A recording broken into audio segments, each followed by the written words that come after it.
Doctor Iqbal ने कहा था, न संभलोगे तो मिट जाओगे हिंदी मुसलमानों, तुम्हारी दास्तां तक भी न होगी दास्तानों में। उम्मती होकर के दुरूद में इतनी कंजूसी करते हैं हम लोग। मुझे बताया जाए, जो लोग हुजूर पे दुरूद पढ़ने में कंजूसी करते हैं वो बाकी की जो कुर्बानियां हैं हुजूर के लिए क्या दे सकते हैं। मेरा मुफीद मशवरा है, जब भी बात हुजूर की आया करे तो फिर सब कुछ छोड़ के हुजूर की ज़ात की तरफ मुतवज्जे हो जाया करो। जितना बड़ा मजमा था उतनी आवाज़ दुरूद पाक की नहीं आई। इससे कहीं ज़्यादा शोर तो हम तब कर लेते हैं जब खाने के वक्त हमें प्लेटें मैसर नहीं होती हैं। और ये मेरे सामने जो ये स्टैंड लगे हैं ना, मैं गुजारिश करता हूं कि कोई भी ऐसी हरकतें बेजा न करे जिसकी वजह से उलमा पर या मिल्लत इस्लामिया पर या मदारिस पे कोई उंगली उठा सके। हमारी गैर जिम्मेदारियों की वजह से नुकसान इस्लाम का होता है। अभी भी हम लोग बाज नहीं आ रहे। ऐसी ऐसी लाइनें लिख रहे हैं, भाई कुछ शर्म आनी चाहिए हमें। हम नहीं चाहते कि कोई हमारी वजह से जेल के अंदर जाए। मेरी खामोशियों से तुम कहीं धोखा ना खा जाना। इसलिए मैं गुजारिश करूंगा कि जो लिखा जाए, जितना सच हो उतना लिखा जाए, और हमारी गुफ्तगू किसी ऐसे वैसे चेहरे की मोहताज नहीं होती है। उलमा की गुफ्तगू इसलिए पाकीज़ा होती है कि उसमें मदीने वाले की बातें हुआ करती हैं। खाली कोई भी चेहरा लगा करके बात को आगे ना बढ़ाया जाए। अगर बात ही आगे बढ़ानी है तो फिर मदीने वाले का नाम लेके आगे बढ़ाओ। सुभान अल्लाह। आला हजरत ने कहा था, सुनते हैं कि महशर में सिर्फ उनकी रसाई है, गर उनकी रसाई है लो जब तो बनाई है। सबने सफ़े महशर में ललकार दिया हमको, ऐ बेकसों के आकाब तेरी दुहाई है। मेरी आपसे भी गुजारिश है कि मेहरबानी करें, थोड़ा ख्याल करें।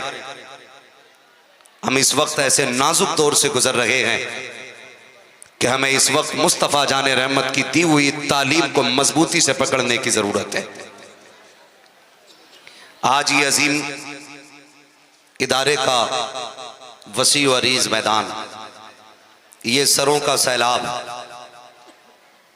अक्सर चेहरे मुझे काले बालों वाले नजर आ रहे हैं। बहुत कम ऐसे सर हैं जिन पे सफ़ेद बाल हैं। गौर करना इस बात पर है, या तो सफ़ेद बालों वाले लोग ज़मीन पे कम हैं या फिर जलसे ही में कम आए। इन दोनों बातों में हमारे लिए सबक है। अगर ज़मीन पे सफ़ेद बालों वाले कम लोग हैं तो समझ लेना चाहिए कि अब जिंदगी बुढ़ापे तक वफा नहीं कर रही है। और अगर हैं मगर आए नहीं तो फिर ये सबक हासिल करना चाहिए कि ये जवानी, ये ताकत हमेशा नहीं रहनी है। अगर जिंदगी ने साथ दिया और बुढ़ापे से मुलाकात हुई तो फिर वो दिन आएगा कि हमें बिस्तर पे डाला जाएगा। हम उस वक्त तक बिस्तर से नहीं उठ सकते जब तक कोई सहारा देने वाला ना हो। इसलिए जब तक बदन में ताकत है, कोशिश ये करें कि हम अपने अल्लाह और उसके रसूल को राजी कर लें। यह सबसे बड़ा अलमिया है। मैंने कल भी उड़ीसा में ये बात कही थी। मैंने कहा था जलसों की कसरत है। एक एक बस्ती के अंदर एक एक साल में 3-3 जलसे आते हैं। लेकिन मुझे बताया जाए कितने घरों से फजर के बाद कुरान की तिलावत की आवाज आती है। बुरा ना मानिएगा, आज गैर तो गैर अपने भी मदरसों के पीछे पड़े रहते हैं। हमारी कौम के चंद चर्ब जबान लोग कह दिया करते हैं कि ये मदरसे नहीं पेट पालने के अड्डे हैं, ये मदरसे नहीं अपना घर चलाने का अड्डा बनाया गया है। खुदा की कसम जबान को लगाम दो, जिस दिन ये मदरसे खत्म हो जाएंगे कोई जनाजा पढ़ाने वाला नसीब नहीं होगा। जिस दिन इन मदरसों को ताला लग जाएगा तुम्हारे चेहरों पे दाढ़ियों के बाल नजर नहीं आएंगे। आज जो सरों पे टोपियां नजर आ रही हैं ये मदरसों की देन है। आज जो चेहरों पे दाढ़ियां हैं ये मदरसे की देन है। आज जो तुम्हें कलमा शरीफ याद है इन्हीं मदरसों की देन है। वरना हुबली जाना हुआ, ऐसे नौजवानों से मुलाकात हुई कि जो साइंस की लाइन में तालीम हासिल कर रहे हैं, जो साइंसदान हैं या साइंटिस्ट होते जा रहे हैं, उन्होंने मुझे बताया कि हजरत सितम हो गया है। मैंने कहा पूछा बात क्या है? कहा बात यह है कि जो हमारी लाइन के पढ़े लिखे लोग हैं उन्होंने इस्लाम को मानने से इनकार कर दिया है। मैं तालीम का मुखालिफ नहीं हूं, कोई ये हरगिज़ ना समझे कि मैं हिंदी इंग्लिश का मुखालिफ हूं। मेरी तमन्ना तो यह है कि हर घर के अंदर IAS होना चाहिए, हर खानदान के अंदर IPS होना चाहिए। मैं तो ये चाहता हूं MBBS भी हमारे हों, BUMS भी हमारे हों, इसलिए कि जब हम डॉक्टरों की जुल्म और सितम की दास्तानें सुनते हैं तो कलेजा मुंह को आता है।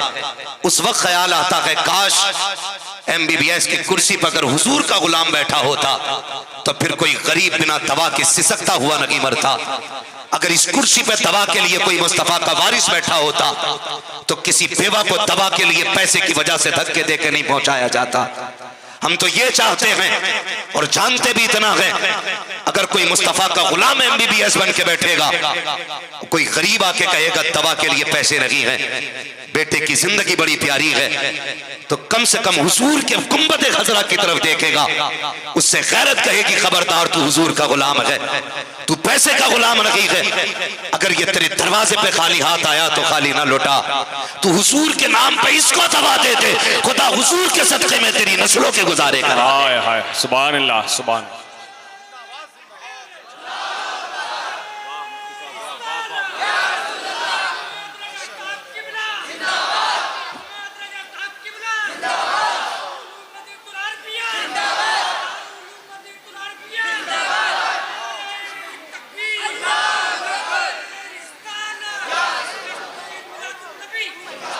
हम तालीम के मुखालिफ नहीं, हम तो चाहते हैं पढ़ो और आगे बढ़ो। तुम नहीं जानते, मैं किसी डॉक्टर का नाम नहीं लूंगा, अगर कोई बंदा इलाज के दरमियान हॉस्पिटल में मर जाता है तो उस वक्त तक लाश नहीं दी जाती है जब तक 3 लाख 4 लाख का पेमेंट न ले लिया जाए। एक दौर था कि जब डॉक्टरों को मसीहा कहा जाता था, और आज भी डॉक्टरों पे हम इतना एतमाद करते हैं कि मां को लाल सबसे ज्यादा चहीता होता है, बेटा मां को सबसे ज्यादा प्यारा होता है, लेकिन ICU के अंदर लेने के बाद डॉक्टर कहता आप बाहर जाइए, तो मां जिगर के टुकड़े को डॉक्टर के हवाले करके आ जाती है। बाप अपनी विरासत के चश्मो चराग को अंदर छोड़ के आ जाता है। क्यों? ये सोचते हुए कि ये हमारे बच्चों के साथ गद्दारी नहीं करेंगे। ये नजरिया है आज भी डॉक्टरों के साथ, लेकिन बात कड़वी है, लेकिन कबूल कीजिएगा।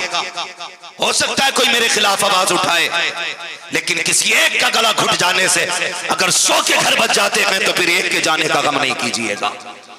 भाई ये आंखों देखी कहानियां हैं, बच्चे का वजन 3 किलो होता है और 6-6 घंटे में 6-6 किलो दवा अंदर जा रही है।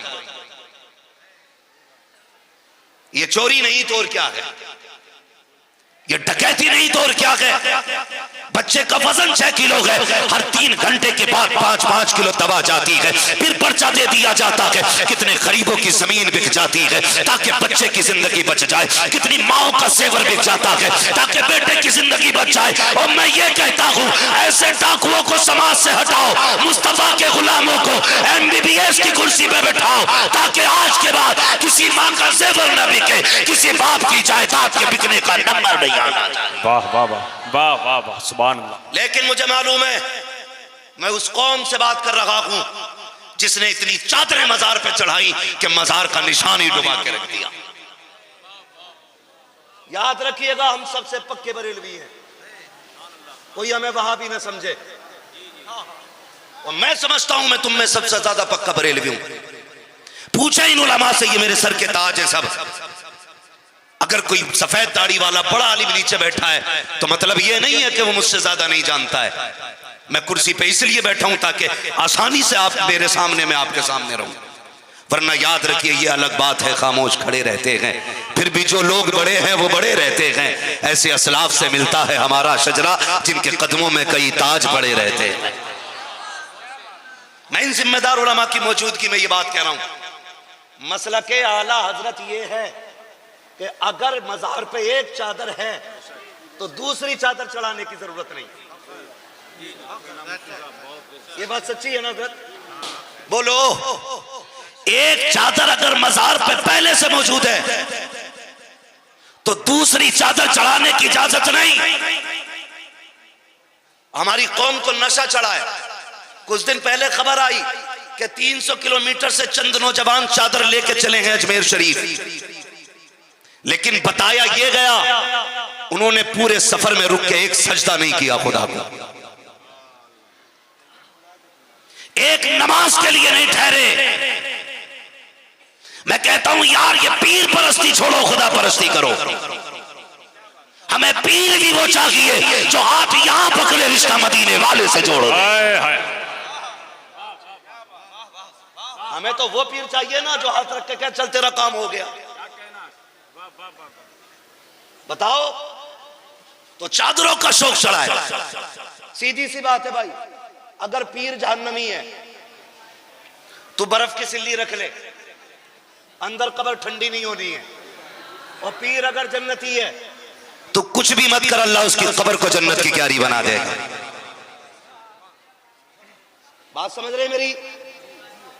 बहुत गौर से सुनिएगा। इस हफ्ते में मैंने सबसे ज्यादा जलसे उर्सों के किए। मैं उर्सों का मुखालिफ नहीं हूं, हाँ मैं उर्सों का मुखालिफ। मजार भी इतने बनते चले जा रहे हैं अल्लाह की कसम, जहां पीरा फकीरा बन मर गया वहीं गुंबद बन गया। हल्का हाथ रखो भाई। बड़े बड़े अल्लामा मुस्तफा की हदीस पढ़ाने वाले लोग जिनकी दिनों रात काला रसूल और काला अल्लाह में गुजरी है, आज वो सादा मिट्टी के नीचे लेटे हैं, जिसे इस्तिंजे का तरीका नहीं आया, बाप के मरने के बाद गद्दी पे बैठ गया और पूरी जिंदगी बिस्मिल्लाह बड़े शीन से पढ़ता रहा। कई लाख का गुंबद बना रखा। हालात हमारी कौम के ये। और कई जगह पे जो उर्स होते हैं तो डांसर बुलाए जाते हैं, नचनियां लाई जाती है। काम का नौजवान जिस दिन कव्वाली की महफिलें सजती हैं उस दिन तो मौलवियों को जानता तक नहीं है। अगर मस्जिद का इमाम ये कह दे आवाज हल्की कर ले, नमाज का वक्त हो रहा है, कहते मौलाना ये उर्स बार बार नहीं आता है, ये साल में एक बार होगा, आज अपनी नमाज हल्के पढ़ लो, हमारी कव्वाली की आवाज हल्की नहीं होगी। गैरत आनी चाहिए। और मेरी कौम के नौजवानों, मेरे भाई सुनो तो सही, तुमने किसको मिंबर पे बैठाया? तारीख के नाम पे इकबाल है, बाकी का तरीका उसे नहीं आता है। एक तरफ नाचने वाली, एक तरफ नाचने वाला, और फिर मेरी कौम के चंद नौजवान पैसों की गड्डी लेके खड़े होते हैं और यूं उड़ाया करते हैं। कहते बाद मजे आ गए, आज तो मुखिया ने हद कर दी है, 10 गड्डियां उड़ा के आया है, आज प्रधान के पैसे की हिसाब नहीं लगाया गया। ओ खुदा की कसम, ओ मेरी कौम के नौजवानों, मैं इतना कहूंगा, आज कोई कौम इतनी बेवकूफ नहीं है जो अय्याशियों पे ऐसे पैसे लुटा रही हो। अगर खुदा ने तुझे दौलत दी है तो नचनियों पे मत लुटाओ, डांसरों पे मत लुटाओ। देख तेरी बस्ती में कौन पढ़ने वाला बच्चा है लेकिन गुर्बत की वजह से फीस नहीं दे पा रहा है, इस पैसे को उठा उसकी तालीम में लगा दे। अगर वो बैठा इंसाफ की कुर्सी पे, खुदा की कसम होगा हिंदुस्तानी, उसके कानून में मुस्तफा की झलकियां नजर आए। वाह वाह, नारे तकबीर, नारे रिसालत, जलसे दस्तार बंदी, मसलके आला हजरत दारुल उलूम मदीनतुल अरबिया। फालतू पैसा बर्बाद मत करो, इस पैसों को बच्चों की तालीम पे लगाओ। लगाओ ना तालीम पे, क्यों नहीं लगाते? लेकिन शादी होते ही बीवी कहती है मैंने चद्दर की नजर मानी थी जी। मौलवी चीखते चीखते बीमार हो गया कि डीजे मत बजा, उसकी एक बार नहीं सुनी। बीवी ने एक बार कह दी चद्दर की नियत बांधी थी मैंने। तो भाई साहब वो किसी की माने न माने, अब मोहतरमा की मानी जाएगी। अब चादर चढ़ेगी। मैंने एक बार ये कह दिया था भाई औरतों को मजार पे मत लेके जाओ, तो हमारी कौम खड़ी हो जाती है। और फिर हमें वहां भी कह दिया जाता है। माफ कीजिए जनाब, वो तुम्हारा और मशरब होगा, हमारा और मशरब है। अल्लाह का शुक्र है हम सच्चे पक्के बरेलवी हैं। हमारे मतलब की बात होगी तो हम औरतों का मज़ारों पर बैठना हलाल नहीं करेंगे। जहां औरत के जाने से फितना है तो फितना रहेगा। आपकी रोटी चले या कतई ना चले, हम पे फर्क नहीं पड़ता है। तो मेरी कौम के नौजवानों, चादर लिए चल दिए। अच्छा एक बात बताओ, बुरी तो नहीं लग रही बात है ना? गलत सोच के तो नहीं आए थे कि जन्नत फ्री बटेगी। जन्नत अभी नहीं, जन्नत तब बटेगी जब अली का बेटा आएगा। इसलिए कि जन्नत हमारी नहीं, जन्नत उनकी है। आला हजरत ने कहा था तेरी नस्ल पाक में है बच्चा बच्चा नूर का। वाह वाह, तू है ऐने नूर, तेरा सब घराना नूर का। जन्नत तब बटनी है इंशाअल्लाह। और जन्नत बांटने का हक भी सिर्फ अली के बेटों को हो सकता है, किसी पठान के बेटे को नहीं, किसी के तुरक के बेटे को नहीं। क्योंकि हमारा तो अपना खुद का नारा ये है, तेरे टुकड़ों पे पले गैर की ठोकर पे न डाल, झिड़कियां खाएं कहां छोड़ के सदका तेरा। हालात ना गुफ्ता भी है, लेकिन अभी डांस बंद नहीं हो रहा हमारा, बराबर नाच रहे हैं। कह रहे यार टक्कर का मुकाबला कराना। हाँ, चंद गुंडे बैठ जाते हैं कव्वाल की सपोर्ट में, चंद बैठ जाते हैं कव्वालन की सपोर्ट में। इतना बड़ा मजमा मेरे सामने है, कोई बताएगा?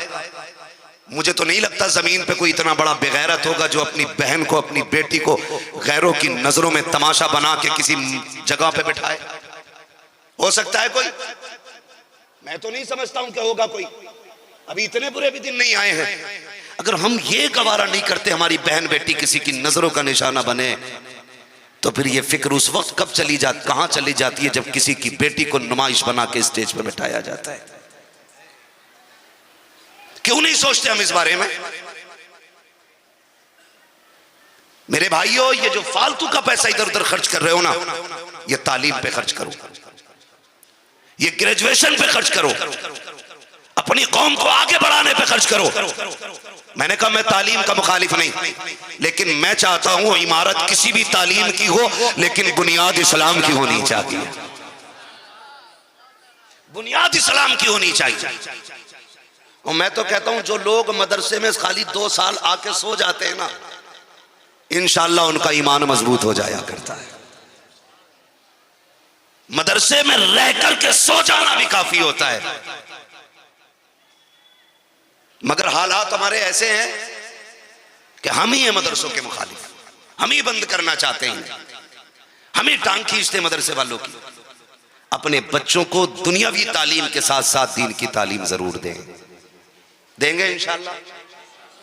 पढ़ाएंगे बच्चों को इंशाअल्लाह, सारे बोले पढ़ाएंगे, दीनी तालीम भी दें और दुनियावी तालीम भी दें।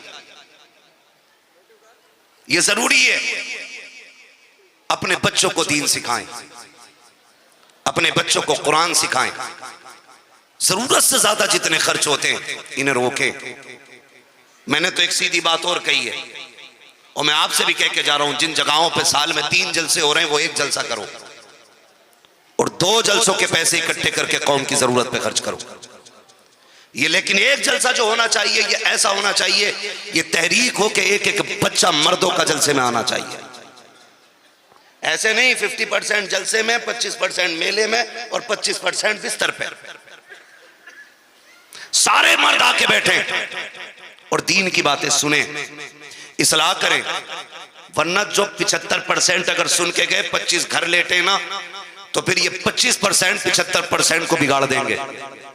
इसलिए कि खुजली का एक भी मरीज अगर घर में रह जाए पूरे घर को खुजली कर देता है।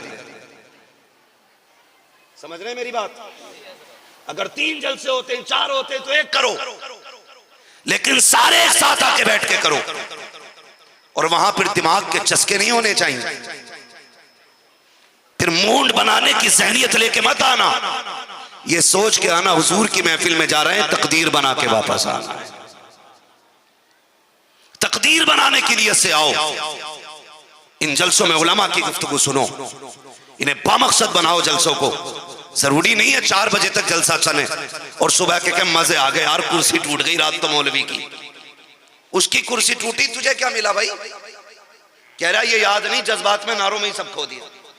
हजरत जी इससे भी बड़ी तकलीफ होती है कि चलो भाई कोई मोतबर मुअज़्ज़ज़ शख्सियत है तो ठीक है, अब तो जो भी आ रहा नारे लगवाए चला रहे, नारे लगवा। वो इतनी हटो बचो है, ऐसा लगता है कि जैसे कोई हजरत नहीं कोई तूफान आ रहा। हाँ भाई तूफान की तरह आ रहे। हम शख्सियत परस्ती में आ गए। मेरा ही मूड खराब हो जाएगा अगर कोई मेरे नाम के नारे लगाए तो। मैं कहूंगा तकरीर नहीं करनी भाई, मुझे इज्जत नहीं मिली। खुदा की कसम इज्जत उसकी होगी जो मदीने वाले की इज्जत पे मरेगा। सीधी सी बात। हुजूर से वफा करो, हुजूर से मोहब्बत करो। आज दुनिया मदरसे बंद करने के मूड में लगी है, लेकिन हमारी तो जिम्मेदारी बनती है कि हम मदरसों को आगे बढ़ाएं। लेकिन हम भी क्या कहते जी ये तो पेट पालने के तरीके हैं, ये तो घर चलाने के तरीके हैं, खर्चे चलने मदरसे से। जानते हो मैं जहां तक जानता हूं आज तकरीबन 29 बच्चे फारिग हो रहे हैं। कितने बच्चे पढ़ते होंगे हजरत यहां? बच्चे 250 बच्चे इस इदारे में पढ़ते हैं। बोले सुभान अल्लाह, कह तो दो सुभान अल्लाह। हाँ ये है हमारी बेदारी।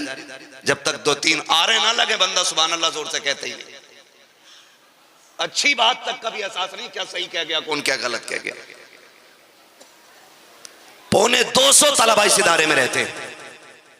अच्छा अक्सर लोग जो शादीशुदा हैं वो फैमिली चलाते हैं अपनी, 2 बच्चे हों, मियाँ बीवी हों, घर कितनी मुश्किल में चलता है। बोले मुश्किल होती है ना चलानी। कुर्बान जाओ इन मदरसे वालों पर। हमसे तो 2 लोगों की फैमिली नहीं पाली जाती, ये 200 बच्चों को कैसे पाल लेते हैं बात समझ में नहीं आया करती। और फिर भी हम ये ताने देते हैं, और ताने वही गधा देगा जिसने कभी 1 रुपया मदरसे में नहीं दिया होगा।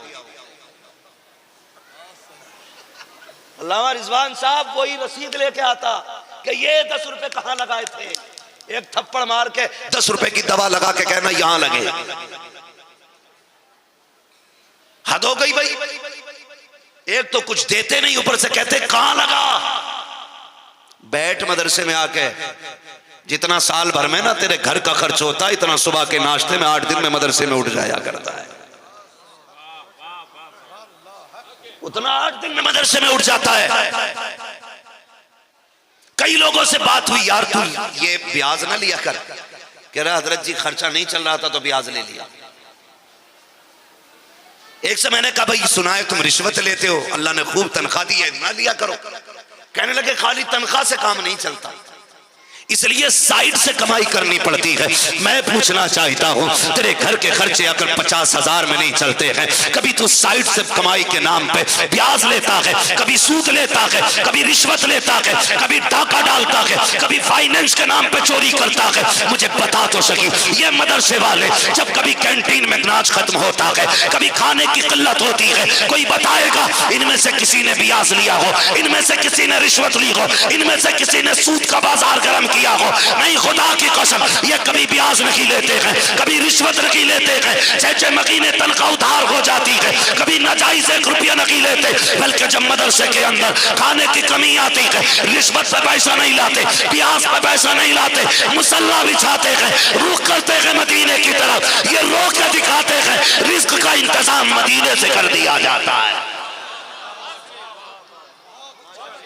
इनके खिलाफ बोलते हो जिनकी मदद सीधे मदीने से मुस्तफा कर रहे, इनके साथ खड़े हो जाया करो। वरना कई ऐसे मोहतमीमों को जानता हूं जिन्होंने आके कहा कि गुफ्तगू में कह देना कि 5 महीनों की तनख्वाह नहीं गई है। हैरत होती है।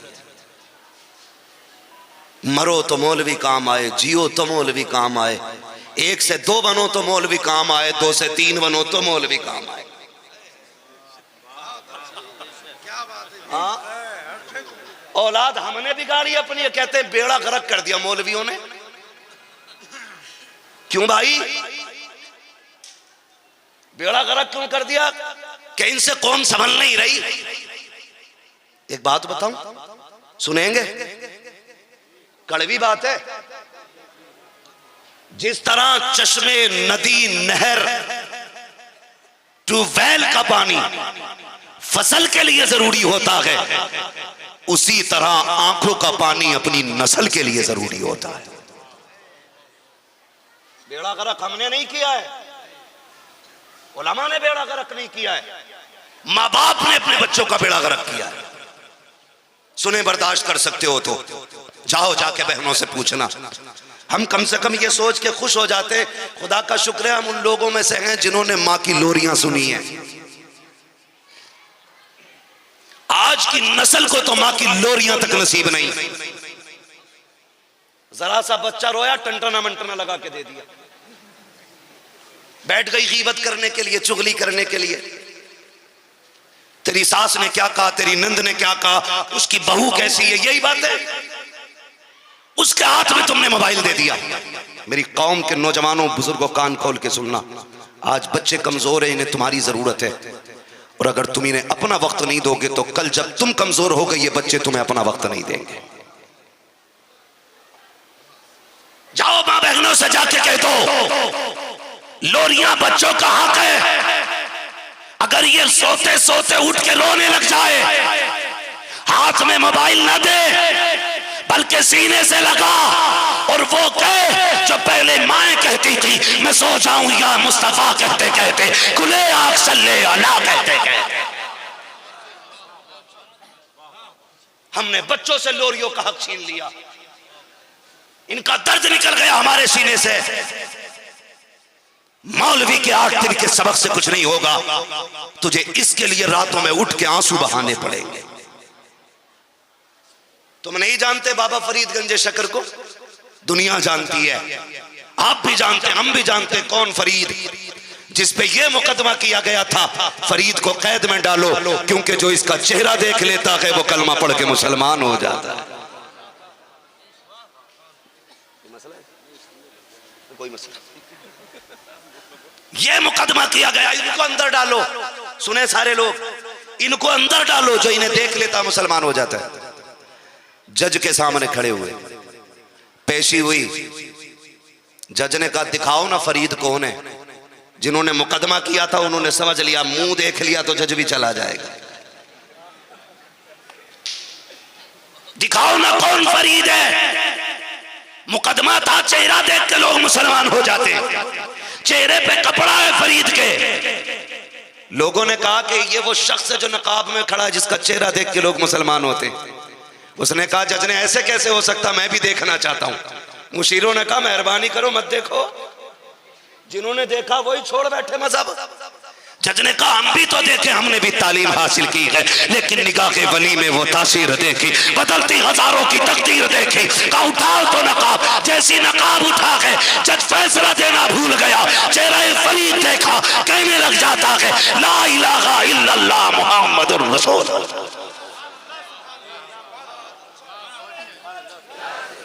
अब सुने जो बताना चाहता हूं। बाबा फरीद घर आए, मुस्कुराते हुए आए। मैंने कहा लाल बड़े खुश हो?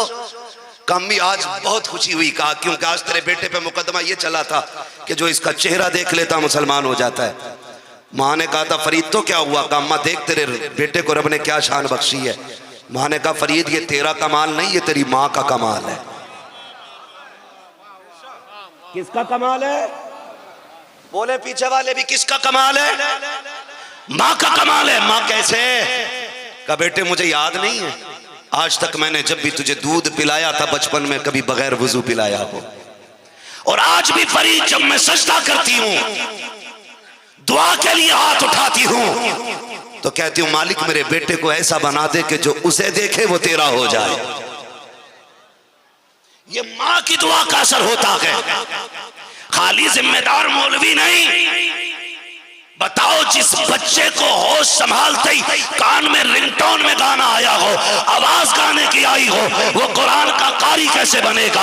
वो तो डांसर बनेगा। अगर ये चाहते हो कि नस्लें अच्छी हो तो रात को उठ जाया करो, ताज्जुद के वक्त मुसल्ले पे आ जाया करो। बेटा मदरसे भेज दे, तू मुसल्ले पे आ जा, हाथ उठा के कहते मालिक बेटा तेरे हवाले किया है, उसे खाली ना लौटाना, कुरान का कारी बना के लौटाना, हाफिज कुरान बना के लौटाना, आलिमे दीन बना के लौटाना। खुदा की कसम हाथ तेरे उठेंगे, करम तेरे बेटे पे होने लग जाए। लेकिन हम तो ये चाहते हैं कि हमारे हिस्से का काम भी मौलवी करे। पढ़ गए तो ठीक, ना पढ़े तो मौलवी ने बर्बाद किया है। नहीं भाई, हम सब जिम्मेदार हैं। अब्बा उठेगा कैसे जब 3 बजे तक अब्बा पबजी खेल लिया? तो हुजूर ने फरमाया था ईशा पढ़ के जल्दी सो जाया करो, फजर में जल्दी आंख खुल जाएगी। फिर फजर पढ़ लिया करो। अब्बा 3 बजे सो रहा है तो बेटा और 4 बजे सो रहा है। ये हालात हमारी कौम के।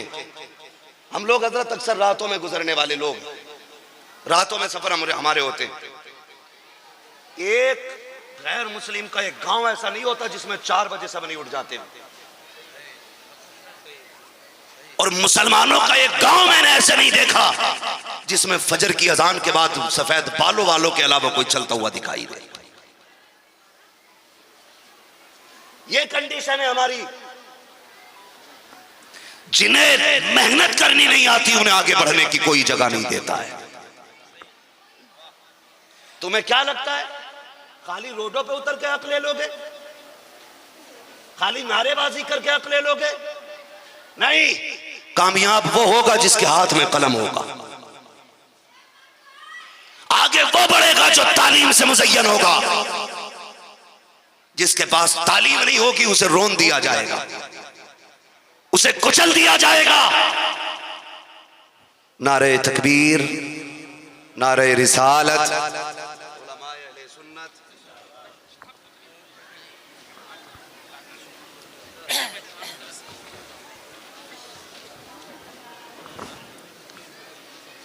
माशाल्लाह। बैठ जाएं। हुजूर मुफ्ती साहब क़िबला की तशरीफ़ पूरी हो चुकी है।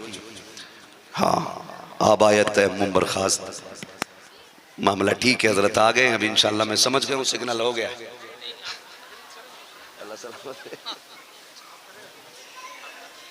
तवज्जो है, जरा कह दें या रसूल अल्लाह। ऐसे नहीं, जितना बड़ा मजमा है उतनी जोर से आवाज आनी चाहिए। कहें या रसूल अल्लाह।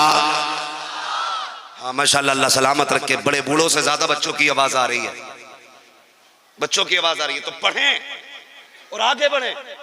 अब्बा टाइम से सोएगा तो इंशाल्लाह बेटा भी टाइम से सोएगा। बेटा कंबल ओढ़ के मोबाइल चला रहा तो अब्बा रजाई ओढ़ के चला रहा। कम थोड़ा ही है।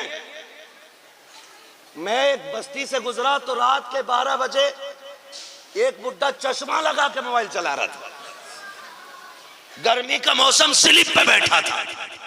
मैंने बताओ इसे बुढ़ापे में क्या सूझी है? लोग इस उम्र को पहुंच के मस्जिदें आबाद करते थे और ये देखो एमबी बर्बाद कर रहा है। और लड़कों ने भी बड़ा सीधा रास्ता निकाल लिया है। अब्बा ज्यादा आवाज देते तो मोबाइल लेके दे देते, लो इसमें लगे रहो।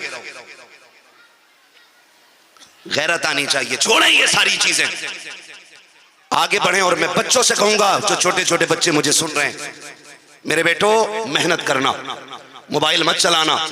अगर तुम छोटी उम्र में मोबाइल चलाओगे, आने वाले 20 साल के बाद तुम्हारे हाथ में भीख का कटोरा होगा। आज किताबें उठा लो, आने वाले दौर में कंप्यूटर तुम्हारी ठोकरों में पड़े नजर आए। इसलिए बच्चे तालीम पे फोकस करें, मेहनत से पढ़ो और आगे बढ़ो। अगर पढ़ जाओगे तो आगे बढ़ोगे, और अगर नहीं पढ़ोगे तो दुनिया तुम्हें कदमों से रोंद डालेगी। तवज्जो है ना सारे लोगों की? कहां खोले है केसु यार ने खुशबू कहां तक है। गलती हम करते हैं, जिम्मेदार मौलवी हो जाता है कि मौलवियों ने बेड़ा गर्क कर दिया। शुक्र मना जो मौलवी सलामत है, ये जमीन सलामत है। जिस दिन इल्म उठ गया समझ लेना कयामत आने वाली है। अपने उलमा का एहतराम किया करो, इन्हें डाकू डकैत ना कहा करो। ये जानते हो ये वो हैं जो चलते हैं तो इनके लिए समंदर में मछलियां दुआएं किया करती हैं। मछलियां दुआएं किया करती हैं।